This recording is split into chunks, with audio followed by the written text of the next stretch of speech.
Hey there, it's Patricia Young. I'm running some online groups for highly sensitive people, and what I've said is that I'm going to drop in periodically and talk about some of the themes that are coming up in these groups. I know as highly sensitive people, we really tend to struggle with perfectionism. It's something that I hear my clients talking about all the time. And the more we dig into the theme of perfectionism, the more areas that it seems to be coming up that people are talking about. So I'm just really enjoying the online HSP groups that we have. And so I just want to tell you a little bit about what came up when we started to talk about perfectionism. So I've got some notes here, so I'm going to be looking up and down. So the goal of perfectionism is for us to learn to be detached, curious, and kind.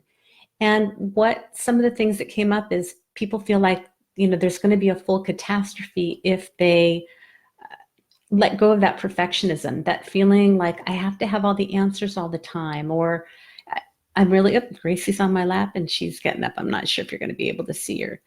So the whole fear of I'm going to be selfish or I'm going to do whatever I feel like doing, and then a lot of internalizing and judgment, and having a really hard time struggling with self-nurturing. Is it okay to say no? We tend to be really loyal and conscientious. We're very hard workers, and sometimes we can really drive ourselves. And I've heard some of my HS clients say, like, I don't feel like I have an off switch. And we have this ability to get very focused, but then we end up losing things like self-care, taking time to eat meals and to rest. Hello, Gracie.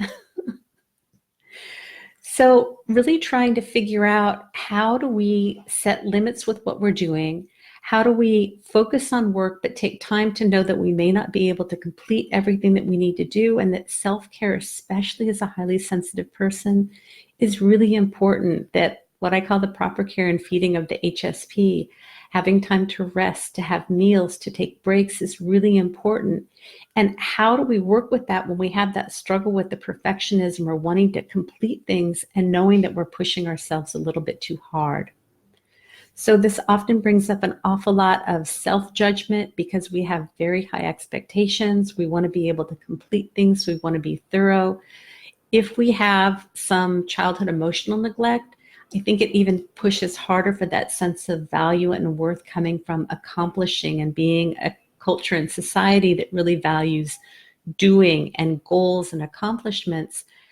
As highly sensitive people, how do we find that balance when we have that honor and that need for some downtime, some rest, some replenishment, so that we can show up and really provide the gifts that we have to offer?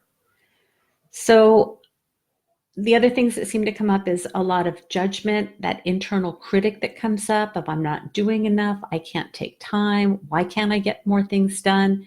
And wanting to have a sense of satisfaction and fulfillment.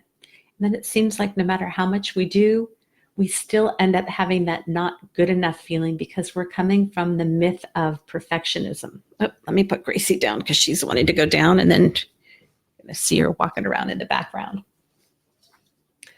So knowing that your life is not a failed attempt, that it's really about the process of being and learning how to honor the human that's inside of this person, and to really find a balance between how much we need to do in our life and honoring our needs and value just because we're alive and we're here.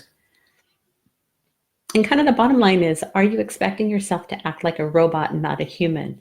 Now, Jen Perry and I are running these HSP groups right now. And so that's something that Jen Perry talks a lot about, is when we're in that robot mode, it's about doing and accomplishing and getting things done and time schedules and rules. When we're in a place of coming from a human, we have more compassion.